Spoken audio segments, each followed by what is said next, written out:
పూర్తిగా నీళ్లు ఉన్నట్టు 53.37% ఉన్నాయి. అంటే ఇవన్నీ చూసినప్పుడు నేను ఈ సభ్యులందరికీ ఒకటే చేస్తున్నా, ఈ సంవత్సరం అయితే నీళ్లు పోతా ఉంటే నాకు నిద్ర రాలేదు. ఎట్టి పరిస్థితుల్లో అన్ని రిజర్వాయర్లో పూర్తిగా నీళ్లు నిలబెట్టగలిగితే ఒక 2-3 సంవత్సరాలు అటు ఇటు వర్షాలు పడినా కరువు రాదనే ఉద్దేశంతోనే శ్రద్ధ పెట్టాం, జయప్రదంగా చేయగలిగాం. డిపార్ట్మెంట్ అభినందిస్తున్నా, రాత్రి మగుళ్ళు కష్టపడుతున్నారు. మా రామానాయుడు గారు కూడా ఇంకా పని అనుకుంటే ఇంకా మామూలుగా వదిలిపెట్టాడు, 24 గంటల పని చేస్తూ ఉంటాడు.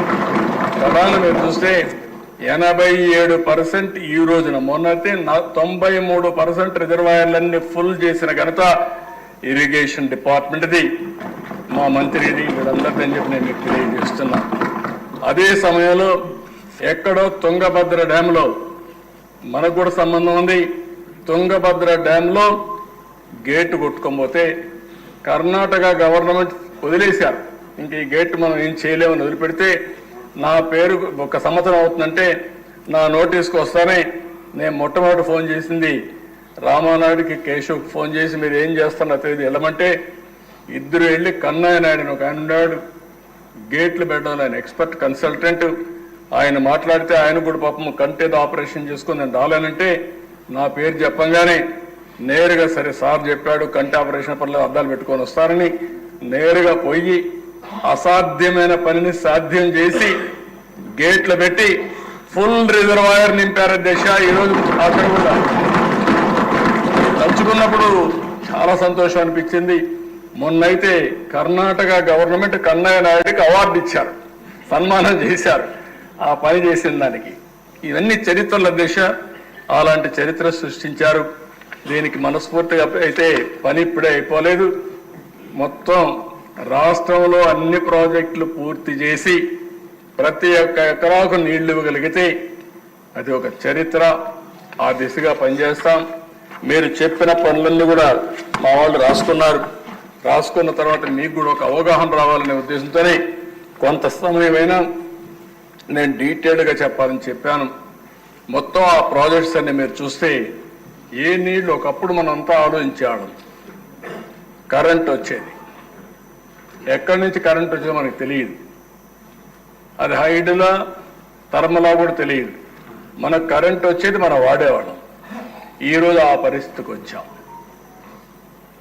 నీళ్ళన్నీ ప్రాపర్గా ఇరిగేషన్ ప్రాజెక్ట్స్ అని నెట్వర్క్ చేసుకోగలిగితే ఈరోజు గోదావరి నీళ్లు వంశధారకు పోతాయి, బాహుదాకు వస్తాయి.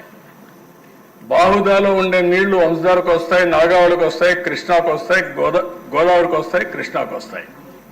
ఇక్కడి నుంచి కృష్ణా నీళ్లు నాగార్జున సాగర్కి మళ్ళా తీసుకుపోతే గోదావరి నీళ్లు, అక్కడి నుంచి రాయలసీమ బల్క్చర్ల తీసుకుపోయే పరిస్థితి వస్తుంది.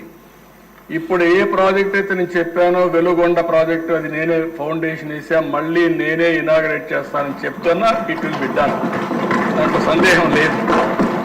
వీళ్ళు చేసిన తప్పుల వల్ల నీళ్లు ఇవ్వలేదు దేశ, ఏం పనులు చేయలేదు, పోయి ఫౌండేషన్ వేశారు. జాతికి అంకితం చేశారు, పూర్తి చేయకుండా జాతికి అంకితం చేశారు.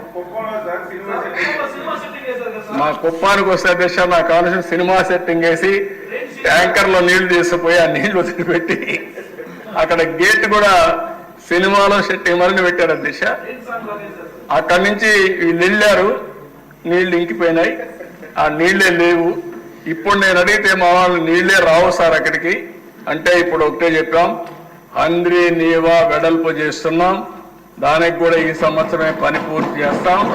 నెక్స్ట్ ఇయర్కి ఎక్కువ నీళ్లు తీసుకొస్తాం.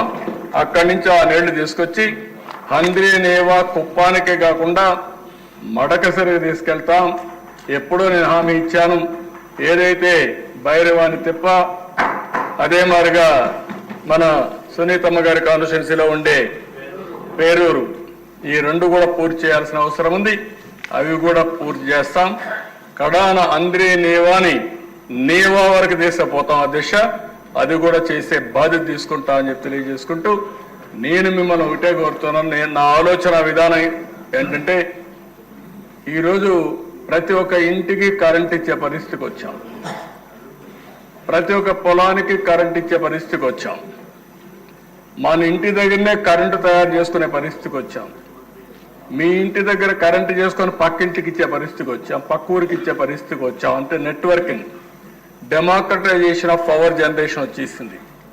మన పంప్ సెట్లో మనం కరెంట్ ఉత్పత్తి చేసుకోవచ్చు, నీకు అవసరమైతే వాడుకోవచ్చు, మీ ఇంటికి కూడా వాడుకోవచ్చు. అలాంటి పరిస్థితికి వచ్చా. లేకపోతే మిగిలితే నువ్వు అమ్మచ్చు. ఆ పరిస్థితి అక్కడ తీసుకొచ్చాం. రెండోది వాటర్ నెట్వర్క్ ద్వారా ప్రతి ఒక్క ఎకరాకు నీళ్లు ఇవ్వగలిగితే, నీళ్లను పొదుపు చేసుకోగలిగితే, నదుల అనుసంధానం చేయగలిగితే, మారుమూల ప్రాంతాలకు కూడా నీళ్లు తీసుకుపోగలిగితే ఇంకా దిశ ఇండస్ట్రీ కానీ లేకపోతే డ్రింకింగ్ వాటర్ కానీ వ్యవసాయానికి ఏమాత్రం కొరత ఉండదు. మూడోది అదే సందర్భంలో రోడ్ల అనుసంధానం. ఈరోజు రోడ్లు ఉన్నాయి దిశ, నాకైతే అర్థం కావడం లేదు. ఇంకా పార్ట్ హోల్స్ అని పూర్తి చేసే పనిలో ఉన్నాం. 1, 2 అయితే పర్లా కానీ కొన్ని లక్షల గుంతలు పట్టినాయి దిశ. 5 ఏళ్ళు గుంతలు తవ్వడం తప్ప